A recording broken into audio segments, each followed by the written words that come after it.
미래의 기억, 메모리 오브 더 퓨처, 김지수 지음. 하나님의 소망을 품고 내일의 기억으로 오늘을 살아가다. 과거에 얽매이지 않고 불안한 미래를 두려워하지 않으며 하나님께서 약속하신 소망을 기억하며 살아가는 삶의 원칙. 3부 미래의 기억으로 오늘을 사는 법. 10일 현실을 뛰어넘는 미래 준비. 현재의 삶을 이끄는 미래의 기억. 청소년과 중년의 삶에서 미래의 기억은 단순한 기대나 희망이 아니다. 이는 하나님 안에서 이미 약속된 비전이며 삶의 중요한 전환점마다 방향을 제시하는 나침반과 같다. 청소년기는 자기 정체성을 형성하고 미래의 가능성을 탐구하는 시기이다. 이 시기에 미래의 기억을 품는 것은 세상의 기준에 흔들리지 않고 하나님의 계획 속에서 자신의 꿈과 소명을 발견하는 데 필수적이다. 청소년들은 때로 자신이 무엇을 위해 존재하는지에 대해 막연한 의문을 품지만 하나님의 시각에서 본 미래를 기억으로 받아들일 때 그 의문은 명확한 소망으로 변한다. 이는 단지 장래의 직업이나 성취를 넘어 하나님께 영광을 돌리는 삶의 방향을 설정하는 원동력이 된다. 중년은 또 다른 의미에서 전환점이다. 이 시기는 과거의 경험과 성취를 되돌아보며 새로운 출발을 준비하는 때이다. 많은 중년이 과거의 실패와 한계에 발목을 잡히거나 이미 지나간 성공에 안주하려는 유혹에 빠진다. 그러나 하나님 안에서 미래의 기억은 중년의 삶이 단순히 시간의 연장선상이 아니라 하나님의 계획 속에서 새롭게 정의될 수 있음을 깨닫게 한다. 중년이 미래를 바라보는 관점은 단지 물질적 안정이나 사회적 지위의 추구가 아니라 하나님께서 맡기신 사명을 다시 확인하고 남은 삶을 더욱 풍요롭게 만드는 데 초점이 맞춰져야 한다. 청소년과 중년 모두에게 미래의 기억은 공통적으로 현재의 삶을 이끄는 힘이 된다. 미래가 단지 추상적이고 불확실한 것이 아니라 이미 하나님께서 심어주신 기억과 같다는 사실은 모두 세대가 현재를 더 용기 있고 의미 있게 살아가게 만든다. 과거의 기억이 교훈과 성장의 재료라면 미래의 기억은 오늘을 살아가는 이유와 목적을 제공한다. 하나님께서 각 사람의 삶 속에 심어두신 이 기억은 각자의 여건과 상황에 맞는 고유한 소명을 보여준다. 이 소명은 청소년에게는 새로운 가능성을 꿈꾸게 하고 중년에게는 새로운 방향을 제시한다. 미래의 기억은 하나님께서 이미 완성하신 약속의 현실을 오늘 속에서 살아가는 과정이다. 청소년과 중년이 각각의 삶의 시점에서 이 기억을 붙들 때 이들은 자신의 한계를 넘어 하나님의 시각으로 세상을 바라보는 법을 배운다. 이는 단지 개인적 목표를 넘어 하나님의 뜻을 이루기 위한 여정에 동참하는 삶의 방식이다. 삶의 각 단계에서 이 기억을 붙들고 살아가는 태도는 결국 모두를 하나님께서 계획하신 풍성한 미래로 이끄는 힘이 된다. 미래의 기억은 오늘을 살아가는 이들에게 단순한 위로가 아니라 반드시 이루어질 소망의 보증이기 때문이다. 청소년과 청년들의 준비, 신앙의 꿈, 비전을 품는 청소년과 청년의 정체성 발견. 청소년과 청년 시기는 자신의 정체성과 목적을 탐구하는 중요한 시기이다. 이 시기에 많은 이들이 주변 환경과 기대 속에서 자신의 가치를 흔들리거나 스스로를 정의하지 못해 방황하곤 한다. 그러나 하나님 안에서 자신의 고유한 목적과 가치를 깨닫는 것은 이들이 삶의 방향을 정하고 흔들리지 않는 중심을 세우는 데 필수적이다. 이는 단지 자기 개발의 차원이 아니라 창조주 하나님께서 부여하신 독특한 정체성과 소명을 발견하는 과정이다. 신학자 칼 바르트는 하나님의 형상을 강조하며 모든 인간은 하나님과 관계를 맺도록 창조되었으며 각자에게 독특한 소명이 주어져 있음을 역설했다. 이러한 관점에서 자신을 하나님께서 창조하신 특별한 존재로 받아들이는 것은 자신감과 목적의식을 회복하는 핵심이 된다. 청소년과 청년들이 이 고유한 가치를 발견하기 위해서는 먼저 하나님의 시각으로 자신을 바라보는 연습이 필요하다. 인간은 종종 외적인 조건에 따라 자신을 평가한다. 학업 성적, 외모, 사회적 지위 등이 자신을 규정하는 기준처럼 느껴질 때가 많다. 그러나 하나님께서는 보시는 인간의 가치는 그러한 외적 요소에 달려있지 않다. 하나님은 우리가 가진 재능, 약점, 경험 등을 포함하여 우리를 그분의 형상으로 창조하셨고 각 사람에게 고유한 소명을 심어주셨다. 이러한 진리를 받아들이는 것은 자기 정체성을 바로 세우는 첫걸음이다. 심리학자 엘리히 프롬은 자아 존중감을 논의하며 인간이 외부의 기대가 아닌 자신의 내면적 가치를 기반으로 삶을 살아갈 때 진정한 자유와 성숙을 경험한다고 주장했다. 이는 신학적으로도 하나님 안에서 발견된 자아가 세상에 의해 흔들리지 않는다는 원리와 연결된다. 이 시기에는 자신이 누구인지에 대한 질문이 더욱 깊어진다. 나는 누구인가? 무엇을 위해 살아야 하는가? 라는 질문은 단순히 철학적 호기심이 아니라 삶의 방향을 결정짓는 근본적인 고민이다. 이런 질문의 답을 찾기 위해 청소년과 청년들은 하나님과의 관계를 중심에 두고 내면의 목소리를 들어야 한다. 신학자 디트리 본헤퍼는 하나님의 뜻은 구체적인 상황 속에서 그분의 목소리를 듣는 데 있다고 말하며 신앙적 결단이 개인의 정체성을 형성하는 데 중요한 역할을 한다고 보았다. 이는 말씀 묵상과 기도를 통해 하나님의 관점에서 자신을 바라보는 훈련을 강조한다. 이 과정에서 자신에 대한 부정적 시각은 점차 하나님께서 주신 소망과 확신으로 바뀌게 된다. 요셉의 이야기는 이러한 가정의 좋은 예가 된다. 그는 형제들에게 미움을 받고 노예로 팔려가는 비극적인 경험 속에서도 하나님이 자신에게 주신 꿈을 붙들었다. 그의 상황은 그가 자신의 가치를 의심하게 만들기에 충분했지만 그는 하나님께서 주신 비전에 따라 자신을 보았다. 이는 그가 환경에 휘둘리지 않고 오히려 그 경험을 통해 하나님의 계획을 준비하는 시간으로 삼도록 이끌었다. 요셉의 삶은 청소년과 청년들에게 하나님의 관점에서 자신을 바라보는 것이 얼마나 중요한지 보여준다. 심리학적으로 볼 때 이와 같은 태도는 긍정 심리학에서 강조하는 회복 탄력성과도 연결된다. 마틴 셀리그만은 고난 속에서도 희망과 긍정을 유지하며 자신을 향한 긍정적 이미지를 유지하는 것이 장기적으로 더 큰 성장을 가능하게 한다고 보았다. 또한 청소년과 청년들이 자신의 정체성을 발견하는 과정에서 중요한 것은 다른 사람과의 비교를 멈추는 것이다. 비교는 종종 자신을 열등감에 빠지게 하거나 과도한 경쟁심을 유발한다. 그러나 하나님께서 각 사람에게 주신 은사는 다르며 그 목적 또한 고유하다. 심리학자 칼 로저스는 자기 자신을 조건 없는 긍정적 시간으로 받아들이는 태도가 개인의 성장과 성숙을 이끄는 중요한 요소라고 보았다. 하나님 안에서 자신을 바라보는 것은 바로 이러한 조건 없는 긍정적 시각을 통해 자신이 하나님 앞에서 소중한 존재임을 깨닫게 한다. 이는 다른 사람과의 비교해서 벗어나 자신의 정체성을 강화하는 힘이 된다. 실패와 한계를 받아들이는 태도도 이 과정에서 중요하다. 청소년과 청년들은 종종 자신의 약점이나 실패를 부정적으로 받아들이지만 하나님은 이를 통해 우리를 빚어 가신다. 사도 바울은 내가 약할 때 강함이라고 고백하며 하나님의 능력은 인간의 약함 속에서 드러난다고 말했다. 이는 단순한 자기 위안이 아니라 실패를 하나님의 계획 속에서 재해석하는 믿음의 태도이다. 심리학적으로도 이러한 태도는 자기 수용과 자아 성장으로 이어질 수 있다.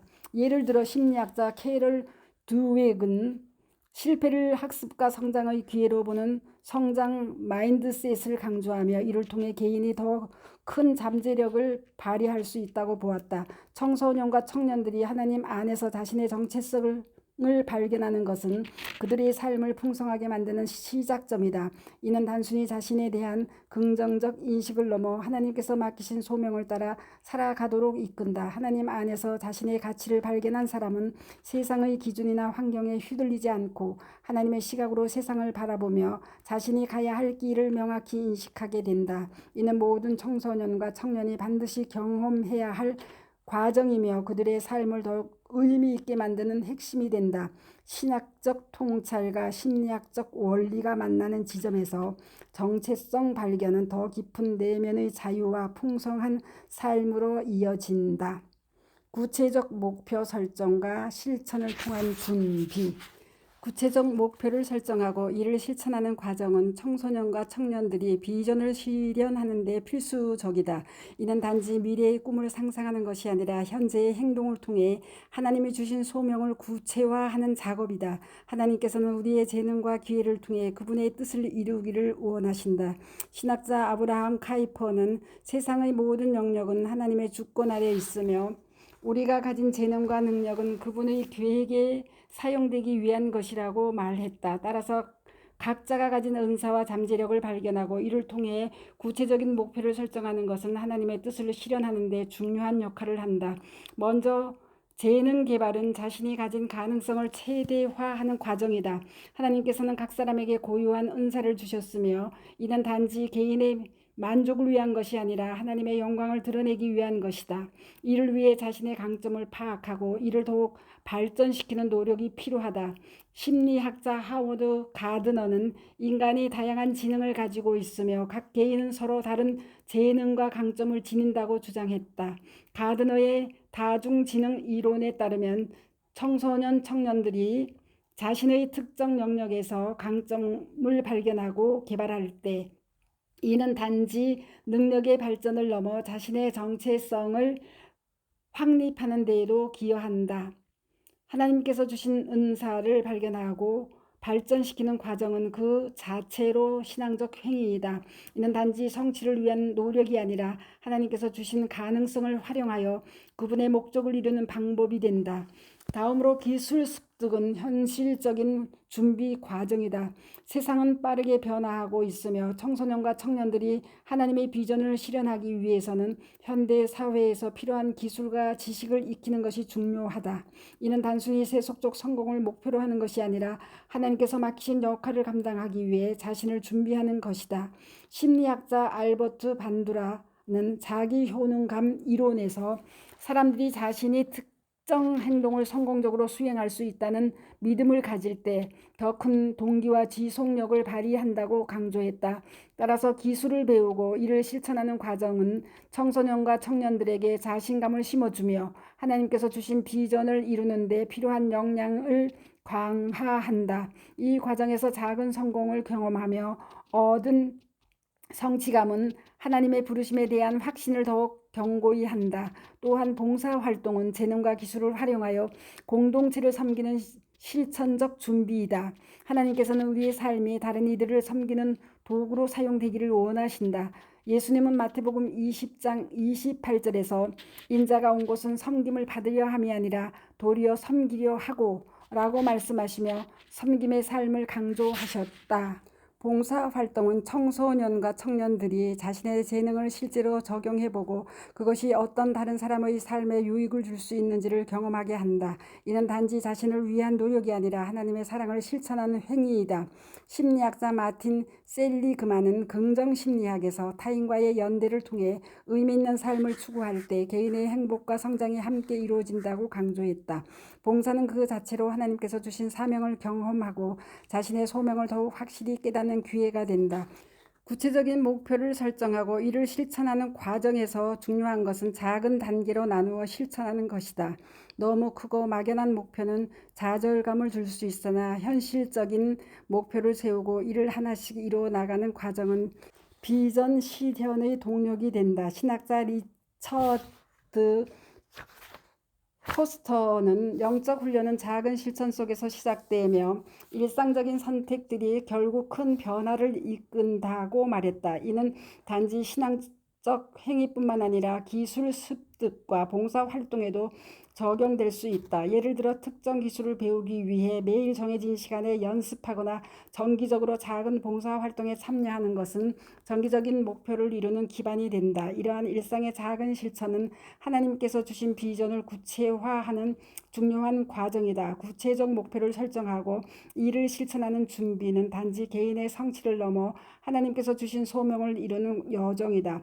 재능 개발은 자신이 가진 가능성을 최대화하는 과정이며 기술 습득은 현대 사회에서 역량을 강화하고 봉사활동은 이를 통해 하나님과 이웃 섬기는 실천이다. 이러한 과정에서 청소년과 청년들은 하나님의 비전을 더욱 분명히 깨닫게 되며 그 비전을 이루기 위한 준비를 실제로 실행해 나간다. 하나님께서는 작은 노력을 통해 큰 비전을 이루시는 분임을 기억하며 이들은 매일의 삶 속에서 그분의 계획을 이루기 위한 실천을 이어가야 한다.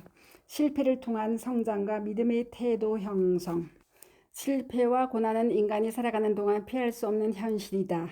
그러나 이를 단순히 부정적인 경험으로만 받아들이는 것이 아니라 하나님께서 주시는 훈련으로 이해할 때 실패와 고난은 오히려 성장의 기회가 된다. 성경은 우리에게 이러한 진리를 여러 곳에서 보여준다. 로마서 5장 3, 4절에서 사도 바울은 우리가 환난 중에도 즐거워하나니 이는 환난은 인내를, 인내는 연단을, 연단은 소망을 이루는 줄 알미라고 말하고 고난을 통한 성숙과 소망의 완성을 강조했다. 하나님 안에서 실패와 고난은 단지 우리의 약함을 드러내는 사건이 아니라 우리를 더 단단하게 세우기 위한 과정임을 알려준다. 이와 같은 고난과 실패의 재해석은 신학자 디트리히 본헤퍼의 삶과 가르침에서 잘 나타난다. 본헤퍼는 자신의 책 윤리학에서 진정한 믿음은 하나님 앞에서 자신을 철저히 낮추는 것에서 시작되며 실패와 고난 속에서 하나님의 뜻을 발견하는 법을 배우는 것이다. 라고 주장했다. 그는 나치 정권 하에서 고난을 통해 자신의 신앙과 소명을 더욱 깊이 깨닫게 되었고 이를 통해 믿음이 단순한 관념이 아니라 고난을 견디고 소망을 붙드는 실천임을 증명했다. 본헤퍼의 삶은 실패와 고난이 하나님과 더 가까워지고 믿음을 구체화하는 도구로 작용할 수 있음을 보여준다. 심리학적으로도 실패와 고난의 가치는 강조된다. 심리학자 캐럴 도웩은 성장 마인드셋 개념을 통해 실패를 학습과 성장의 기회로 보는 태도가 성공보다 더 중요한 삶의 자산이 된다고 주장했다. 그녀는 실패를 단순히 끝이 아니라 새로운 시작으로 받아들일 때 개인은 더 강한 회복력과 창의력을 발휘한다고 보았다. 이는 신앙적 관점과도 연결된다. 하나님은 우리의 실패 속에서도 일하시며 이를 통해 우리가 그분의 은혜와 능력을 의지하도록 만드신다. 인간의 연약함을 통해 하나님의 강함이 드러난다는 바울의 고백은 실패를 통해 배우고 성장하는 신앙적 태도를 잘 나타낸다. 실패와 고난을 훈련으로 받아들이는 데 있어 중요한 것은 이를 하나님의 관점에서 재해석하는 것이다. 인간의 시각에서는 실패가 단지 좌절과 낙담의 원인일 수 있지만 하나님의 시각에서는 그것이 새로운 길을 여는 과정이 된다. 구약 성경의 요셉은 이를 잘 보여준다. 그는 형제들과 배신과 억울한 감옥 생활이라는 실패와 고난을 경험했지만 그 모든 과정을 통해 하나님의 계획이 이루어짐을 깨닫게 되었다. 요셉은 자신의 경험을 회고하며 창세기 50장 20절에서 당신들은 나를 해하려 하였으나 하나님은 그것을 선으로 바꾸사 오늘과 같은 많은 백성의 생명을 구원하게 하셨나이다 라고 고백했다. 이는 실패와 고난이 단지 개인의 실패로 끝나지 않고 하나님의 계획 안에서 새로운 의미와 목적을 가질 수 있음을 보여준다.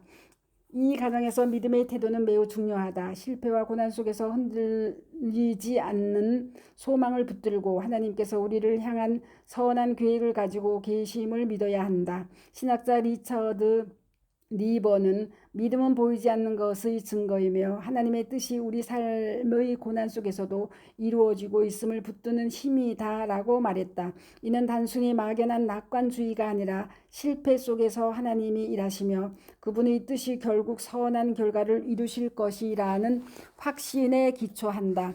실패와 고난을 극복하는 과정은 또한 개인의 회복 탄력성을 강화한다. 심리학자 마틴 셀리그만은 긍정심리학의 관점에서 고난을 겪으면서도 긍정적 태도를 유지하는 사람이 더 큰 심리적 회복력과 행복을 경험한다고 주장했다. 그는 고난 속에서도 자신이 통제할 수 있는 작은 행동을 찾아 실천할 때 사람들이 더 강한 감과 희망을 가지게 된다고 보았다. 이는 신앙적 태도와 일맥상통한다. 하나님 안에서 우리의 작은 믿음과 순종이 고난 속에서 새로운 길을 여는 도구가 될 수 있다. 우리가 작은 기도와 순종을 통해 하나님을 의지할 때 실패는 단순히 아픔으로 끝나는 것이 아니라 새로운 시작으로 이어지는 발판이 된다. 실패와 고난은 하나님께서 우리의 삶을 다듬고 더 큰 성숙으로 인도하기 위한 도구이다. 이 과정을 통해 우리는 자신의 연약함을 인정하고 하나님의 은혜와 능력을 더욱 의지하게 된다. 하나님은 우리의 실패를 통해 그분의 강함을 드러내시며 이를 통해 우리가 더욱 깊은 믿음과 소망을 가지도록 이끄신다. 실패는 단지 넘어짐이 아니라 하나님의 계획 속에서 새로운 배움과 시작을 위한 기회임을 기억해야 한다. 실패와 고난 속에서도 흔들리지 않고 믿음을 붙드는 이들에게 하나님께서는 반드시 그분의 선한 계획을 이끌어 가신다.